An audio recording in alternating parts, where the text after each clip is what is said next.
എൻ്റെ 8-ാം വയസ്സിൽ ഞാൻ ആദ്യമായി നിന്നെ കണ്ടത്, ഇപ്പോഴും കണ്ടുകൊണ്ടിരിക്കുന്നു. ഈ 28-ാം വയസ്സിലും നീ എനിക്കൊരു അത്ഭുതമാണ് പെണ്ണെ. പിന്നെ നിന്റെ ചേട്ടൻ ഞാൻ പോലും പറയാതെ എൻ്റെ ഇഷ്ടം മനസ്സിലാക്കിയത് അവനാണ്, അഭിറാം വർമ്മ. ഒരേ സമയം അസൂയയും അഭിമാനവും തോന്നുന്ന പ്രത്യേക ജന്മം. നിനക്കറിയാമോ ആമി, നീ എനിക്ക് ആരായിരുന്നു എന്നറിയാൻ 20-ാം വയസ്സിൽ ആ വിദേശയാത്ര വേണ്ടി വന്നു. അഭിയൊപ്പമുണ്ടായിട്ടും എൻ്റെ ചുറ്റുമുള്ള ശൂന്യത തിരക്കി ഉറക്കം കളഞ്ഞ ഒത്തിരി രാത്രികൾ. കാര്യമറിഞ്ഞപ്പോൾ ഒത്തിരി സന്തോഷം, അതിലേറെ കുറ്റബോധവും തോന്നി. വല്ലാത്ത അവസ്ഥ. അവൻ എന്താവും കരുതുക?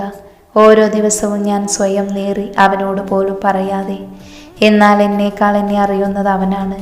വെറും ഒറ്റ വാക്ക്, ആമി, അവളുടെ ഇടികൊണ്ട് ജീവിതം തീരാനാണ് നിന്റെ യോഗം, നിന്റെ വിധി. അവിടെ തീർന്നു. പക്ഷേ ആ വാക്കിലൂടെ അവൻ പൂർത്തീകരിച്ചു തന്നത് എൻ്റെ ജീവിതമാണ്. ഈ നിമിഷം നിന്നെ ചേർത്ത് നിർത്താൻ എനിക്ക് സാധിക്കുന്നതും അവൻ കാരണമാണ്. അത്രയും അവൻ എന്നെയും നിന്നെയും സ്നേഹിക്കുന്നു. എനിക്കറിയാം സഞ്ജുവേട്ട, അഭിയേട്ടൻ എനിക്ക് ചേട്ടനല്ല, എൻ്റെ മനസ്സിൽ അച്ഛൻ്റെ സ്ഥാനം തന്നെയാണ്. ആ താരാട്ടുപാട്ടും കേട്ട് ആ നെഞ്ചിലെ ചൂടും വളർന്ന എനിക്ക് എങ്ങനെയാണ് ചേട്ടനാവുക?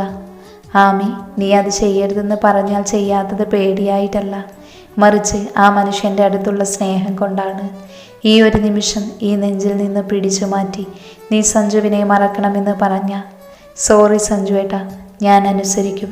കാരണം അത്രയും ഞാൻ അഭിയേട്ടനെ സ്നേഹിക്കുന്നു. നിങ്ങളുടെ ഭാര്യ എന്ന സ്വപ്നമുള്ളിൽ കയറുമ്പോൾ സന്തോഷം തോന്നും, പക്ഷേ പിന്നീട് അത് വേദനയാണ്. അഭിയേട്ടനിൽ നിന്ന് അകലുന്നു എന്ന വേദന. ഈ ചേർത്തു നിർത്തൽ പോലും തെറ്റാണ്. അഭിയേട്ടൻ കണ്ട പ്ലീസ് അകന്നു മാറാനാവില്ല. ഓരോ നിമിഷവും എന്നിലേക്ക് അടുക്കുമ്പോൾ ചേർന്ന് നിൽക്കാൻ ആഗ്രഹമില്ലാത്തത് കൊണ്ടല്ല. അഭിയേട്ടൻ കണ്ട ആ മനസ്സിലെ ചേട്ടൻ്റെ ദുഃഖം അതെനിക്ക് സഹിക്കാനാവില്ല. എന്നും ഈ നെഞ്ചിൽ തന്നെ ഉണ്ടാവും, സഞ്ജീവ് മഹാദേവൻ്റെ ഭാര്യയായി, നിങ്ങളുടെ മക്കളുടെ അമ്മയായി. പ്ലീസ്. തന്നിലുള്ള സഞ്ജുവിൻ്റെ പിടിയഴിഞ്ഞ് ആമി വേദനയോടെ അറിഞ്ഞു. അകന്നു മാറി അവൾ ആദ്യം നോക്കിയത് അഭിയെയാണ്. നീ പേടിക്കേണ്ട, അവൻ കണ്ടിട്ടില്ല. സോറി സഞ്ജുവേട്ട, എന്തിന് നീ പറഞ്ഞത് ശരിയാണ്. അവനിലെ സഹോദരനെ ഞാൻ ഓർക്കണമായിരുന്നു. എങ്കിൽ വാ, നമുക്ക് അവിടെ ഇരുന്ന് കഥ പറയാം. ഇവൻ്റെ ചോരൂടി ഇതുവരെ കഴിഞ്ഞില്ലേ? അഭിയെ നോക്കിയതും ഇതൊന്നും തൻ്റെ കണ്ണിലില്ല എന്ന മട്ടിൽ അവൻ ലക്ഷ്മിയെ നോക്കി നിന്നു. സഞ്ജുവും അഭിയും തങ്ങളുടെ ലോകം തങ്ങളുടെ പ്രാണനിൽ തിരയുമ്പോൾ തൻ്റെ സഹോദരിക്ക് മണ്ണ് കൊട്ടാരമുണ്ടാക്കി അവളെ റാണിയാക്കാനായിരുന്നു രാഹുലിന് സന്തോഷം. അഭിയേട്ടാ. ലക്ഷ്മിയുടെ വിളിയിൽ ലാപ്ടോപ്പിൽ നിന്നും കണ്ണെടുത്ത് അഭി അവളെ നോക്കി. ഉടുത്തിരുന്ന ചുവന്ന സാരിയിൽ അവൾ പതിവിലും സുന്ദരിയായി തോന്നി. അവളുടെ മുട്ടോളമുള്ള മുടി അഴിച്ചിട്ടത് അവൻ അത്ഭുതം തോന്നി. തൻ്റെ നേരെ നീട്ടിയ സിന്ദൂര ചെപ്പിലേക്ക് അവൻ നോക്കി. എന്താ ലച്ചു ഇത്? കണ്ടില്ലേ സിന്ദൂരം? എനിക്ക് തോന്നുന്നത് ഇന്നെൻ്റെ സീമന്തരേഖ ചുവപ്പിക്കേണ്ടത് അഭിയേട്ടൻ്റെ കൈകളാണെന്നാണ്. അറിയാതെയാണെങ്കിലും അന്ന് പറഞ്ഞ വാക്കുകൾ എൻ്റെ നെഞ്ചിലെ തീരാവേദനയാണ്. ഇപ്പം ദൈവത്തിനോട് ഏറ്റവും ആവശ്യപ്പെടുന്നത് അഭിയേട്ടൻ്റെ ആയുസ്സാണ്. സോറി അഭിയേട്ട, എനിക്ക് ദേഷ്യം വന്ന ഞാൻ എന്താ പറയുക എന്നറിയില്ല. തൻ്റെ നേരെ നീട്ടിയ ചെപ്പിൽ നിന്നും ഒരു നുള്ള സിന്ദൂരം കയ്യിലെടുത്ത് അഭി അവൾക്കരികിൽ ചെന്നു. ഈ ഒരു നുള്ള സിന്ദൂരത്തിനും അപ്പുറമാണ് പെണ്ണെ എനിക്ക് നിന്നോടുള്ള പ്രണയം. പിന്നെ എൻ്റെ ജീവനും ആയുസ്സും നീ എന്നിൽ നിന്നും അകന്നു എന്ന തോന്നൽ പോലും എൻ്റെ മരണമാണ്. ഞാൻ തന്നെയാണ് എന്നെ തിരയുന്നത് നിന്റെ കണ്ണിൽ. ഞാൻ പാടിത്തീരാൻ ആഗ്രഹിക്കാത്തൊരു മനോഹര ഗാനമാണ് നീ. ഓരോ നിമിഷവും നീ എന്ന ജീവവായുവാണ് ഞാൻ ശ്വസിക്കുന്നത്. അത് പറഞ്ഞ് തൻ്റെ നെറുകയിൽ സിന്ദൂരം ചാർത്തിയ അഭിയെ നിറകണ്ണുകളോടെ ലക്ഷ്മി നോക്കി. ഭർത്താവിൻ്റെ പേരിൽ സിന്ദൂരം ചാർത്തി അവന് തന്നെ മറന്ന് സ്വന്തം സുഖം തേടി പോകുന്ന എത്രയോ പേരുണ്ട്. സിന്ദൂരം, താലി ഇതൊന്നും ചാർത്തിയതുകൊണ്ടും മാത്രം ഒരു പെണ്ണ് തൻ്റെ ഭർത്താവിനെ സ്നേഹിക്കണമെന്നില്ല. നാളെ രാവിലെ നീ ഫ്രഷാവുമ്പോൾ ഒഴുകി പോകുന്ന നെറ്റിയിലെ ചുവപ്പിനേക്കാൾ എനിക്ക് വേണ്ടത് നിന്നിലെ സ്നേഹമാണ്. നിന്നിൽ തുടങ്ങി നിന്നിൽ അവസാനിക്കും എൻ്റെ പ്രണയം. മരണത്തിനപ്പുറം ഒരു ജീവിതമുണ്ടെങ്കിൽ അവിടെയും നീ എനിക്കൊപ്പം വേണമെന്നാണ് എൻ്റെ ആഗ്രഹം. തൻ്റെ നെഞ്ചിലേക്ക് വീണ ലക്ഷ്മിയുടെ നെറുകയിൽ അഭി അമർത്തി ചുംബിച്ചു. ഈ നെഞ്ചിലെ ചൂടിൽ ഇങ്ങനെ ചേർന്നു നിൽക്കാനാണ് ഞാൻ ഓരോ നിമിഷവും ആഗ്രഹിക്കുന്നത്. എനിക്ക് ചുറ്റും എപ്പോഴുമുള്ളത് ഈ ഗന്ധമാണ്. മറ്റാരേക്കാളും ഞാനിപ്പോൾ സ്നേഹിക്കുന്നത് അഭിയേട്ടനെയാണ്. എൻ്റെ മാത്രമെന്ന് പറയാനാകെ ഈ ഭൂമിയിലുള്ളത് അഭിയേട്ടൻ മാത്രമാണ്. നിങ്ങളില്ലാതെ ഒരു നിമിഷം ജീവിക്കാൻ എനിക്കാവില്ല.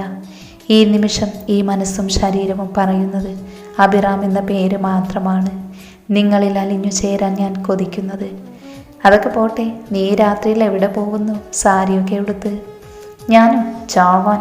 ദേ അഭിറാം വർമ്മ, ഒത്തിരി ജാടയിട്ടാലേ ഞാൻ നിങ്ങളുടെ പാട്ട് വേണ്ടാന്ന് വെച്ച് പോയി കിടന്നുറങ്ങും. അയ്യോ പോവല്ലേ ലച്ചു. അവനിൽ നിന്ന് അകന്ന് മുന്നോട്ട് പോയ ലക്ഷ്മി അഭിയുടെ പിൻവിളിയിൽ നിന്നു. അവളുടെ പുറകിൽ വന്ന് അവളെ ചേർന്ന് പുണർന്ന് മുടി മുന്നോട്ട് മാറ്റി പിൻകഴുത്തിൽ ചുണ്ടമർത്തിയതും ലക്ഷ്മി ഒന്ന് പൊള്ളിപ്പിടഞ്ഞ് തിരിഞ്ഞു നിന്നു. അവളെ നോക്കി നിന്ന ആ കണ്ണുകളെ നേരിടാനാവാതെ ലക്ഷ്മി മുഖം കുനിച്ചു. ലച്ചു. അഭിയുടെ വിളിയിൽ ലക്ഷ്മി തൻ്റെ തല ഉയർത്തി. അവളുടെ കണ്ണുകളിൽ കണ്ട ഭാവം അവനിലെ പുരുഷന്റെ വികാരത്തിന് തിരികൊളുത്താൻ പാകത്തിനുള്ള ഒരു ചെറുതിയായിരുന്നു. അവളുടെ മാൻപേട കണ്ണുകളും ചുവന്നു തുറത്ത് വിറക്കുന്ന അതരവും ആദ്യം കാണുന്ന പോലെ അവന് തോന്നി. തൻ്റെ നഗ്നമായ ഇടുപ്പിലൂടെ കൈയിട്ട് അവനിലേക്ക് ചേർത്തു നിർത്തിയ അഭിയെ ഇതുവരെ കാണാത്ത ഭാവത്തിൽ ലക്ഷ്മി നോക്കി. ആ കണ്ണുകളിൽ താൻ കാണുന്നത് അവളോടുള്ള അടങ്ങാത്ത പ്രണയവും ആഗ്രഹവുമാണ് എന്ന തിരിച്ചറിവിൽ അവൾ അവൻ്റെ നെഞ്ചിലേക്ക് മുഖം പൂഴ്ത്തി. എൻ്റെ അമ്മേ, എന്തു കടിയാൻ്റെ ലച്ചു, എൻ്റെ കവിള്. വല്ല കയ്യിലോ വേണ്ടി കടിക്കാൻ. ഇപ്പം എന്തിനാ യക്ഷി എന്നെ കടിച്ചത്? തൻ്റെ മുഖം അമർത്തി പിടിച്ച് ദയനീയമായി നോക്കിക്കൊണ്ട് അവൻ പറഞ്ഞു. സ്നേഹം വന്ന ഞാൻ കടിച്ചു പോകും. സോറി അഭിയേട്ട.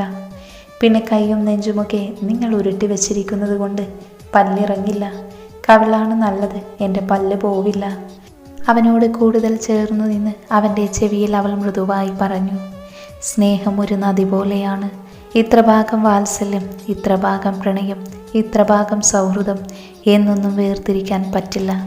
അതുകൊണ്ടല്ലേ സ്നേഹത്തിന് ഇത്ര ഭംഗി. തന്നെ ഇറുക്കെ പുണർന്ന് അഭിയുടെ കൈകൾ ശക്തി പ്രാപിച്ചത് അവൾ അറിഞ്ഞു.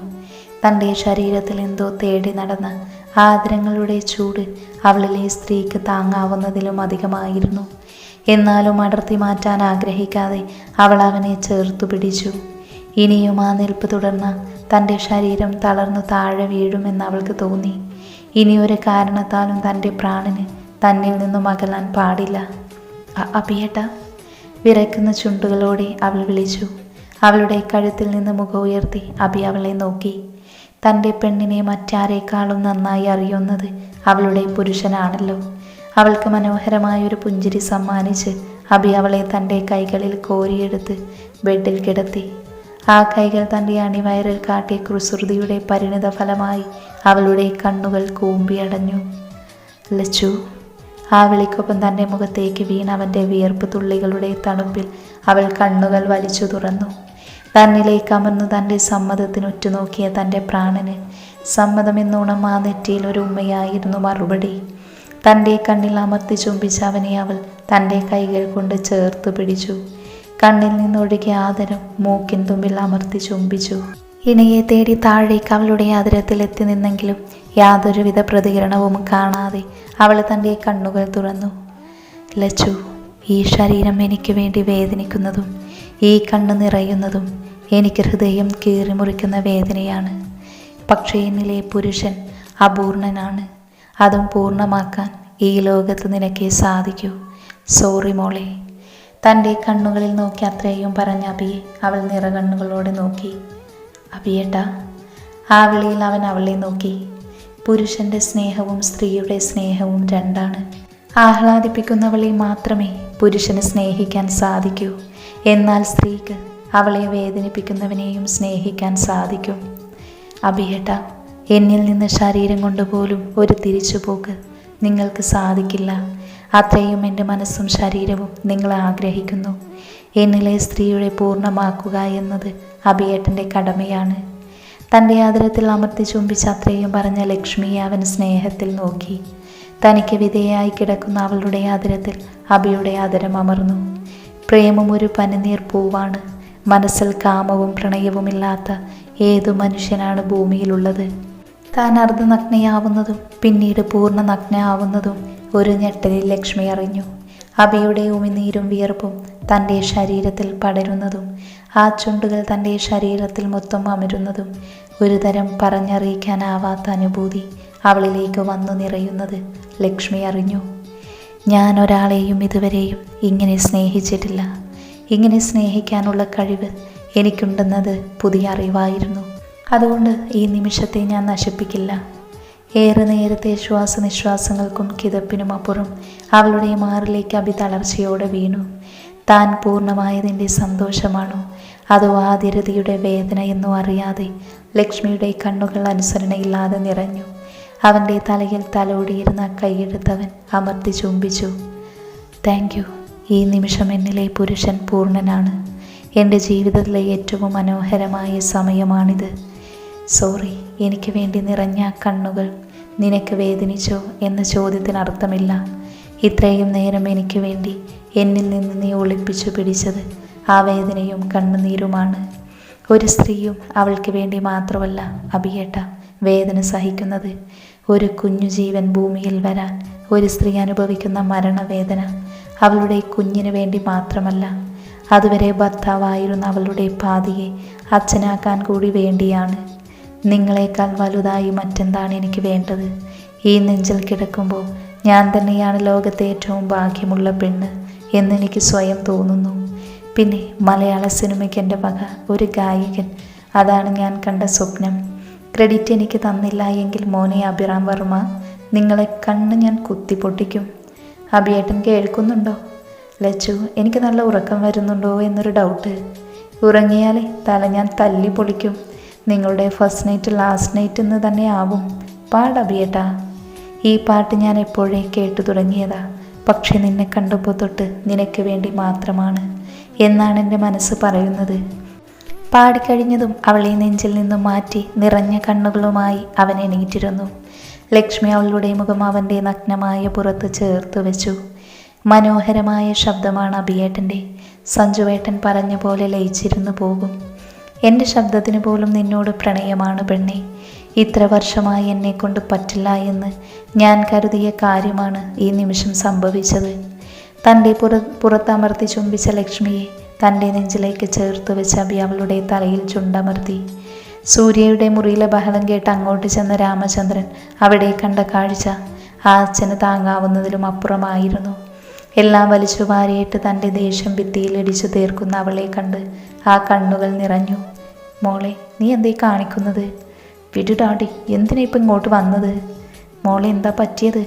നീ വീണ്ടും ഡ്രഗ്സ് ഉപയോഗിച്ചു തുടങ്ങിയല്ലേ? എല്ലാം നിർത്തിയതല്ലേ, പിന്നെന്തിനാ വീണ്ടും? നിർത്തി, പക്ഷെ വീണ്ടും തുടങ്ങി. എല്ലാവിധ ദുശീലങ്ങളും നിർത്തിയതാണ് 5 വർഷം മുന്നേ അവന് വേണ്ടി. അഭിറാം വർമ്മ അവനായിരുന്നു വലിയ ലഹരി. അവൻ മാത്രം. 1ഉം 2ഉമല്ല, 5 വർഷം. അവൻ എന്താ ഡാഡി എന്നെ സ്നേഹിച്ച? അവനൊരാൾക്ക് വേണ്ടി ഞാൻ ദീപക്. മതി സൂര്യ, അത് ഇനി പൊക്കിക്കൊണ്ടുവാ. അഭിറാം വർമ്മ നിനക്ക് എറിഞ്ഞു കളിക്കാൻ പറ്റിയ ഒരു പന്തല്ലവൻ. അവൻ തിരിച്ചു നമുക്കിട്ട് പണിത അത്ര വലിയ രഹസ്യം അവൻ്റെ ഉള്ളിൽ. എന്തു രഹസ്യം? എന്താ അവൻ എന്നെ പറ്റി അറിയുന്നത്? ഇനി അറിഞ്ഞാൽ തന്നെ ഒന്നുമില്ല. ഇനി അവനെ കൊന്നാലും അവളെ ഞാൻ ജീവിക്കാൻ സമ്മതിക്കില്ല. ലക്ഷ്മി അഭിറാം, അവളെ കൊന്ന അവൻ നിന്നെ കെട്ടുപോ? വേണ്ടായെങ്കിലും അവൾക്കൊപ്പം ജീവിക്കില്ലല്ലോ. രാഹുൽ ആ ചെറ്റയാണെങ്കിൽ നിന്ന നിൽപ്പിന് കാലങ്ങ് മാറി. ഈ ലോകത്ത് തെറ്റ് ചെയ്ത എല്ലാവരോടും അവന് ക്ഷമിക്കാം, പക്ഷെ എന്നോട് പറ്റില്ല. അഭിറാം വർമ്മ അവനോളം മറ്റൊന്നിനെയും സ്നേഹിച്ചിട്ടില്ല, ഇനി സ്നേഹിക്കാനും പറ്റില്ല. മോളെ, ഞാൻ ഡാഡി ഒന്നും പറയണ്ട, ഇറങ്ങിപ്പോ. എനിക്ക് സമനില തെറ്റിയിരിക്കുക. പോവാൻ. തൻ്റെ നേരെ അലറി അവളെ നോക്കി അയാൾ പുറത്തു പോയി. ലക്ഷ്മി ഓരോ നിമിഷവും അവൻ്റെ നോട്ടം കൊണ്ടും സ്പർശനം കൊണ്ടും നിന്റെ മുഖത്തുണ്ടാവുന്ന സന്തോഷമുണ്ടല്ലോ, അധികകാലം നീ അനുഭവിക്കില്ല. പറയുന്നത് സൂര്യയാണ്.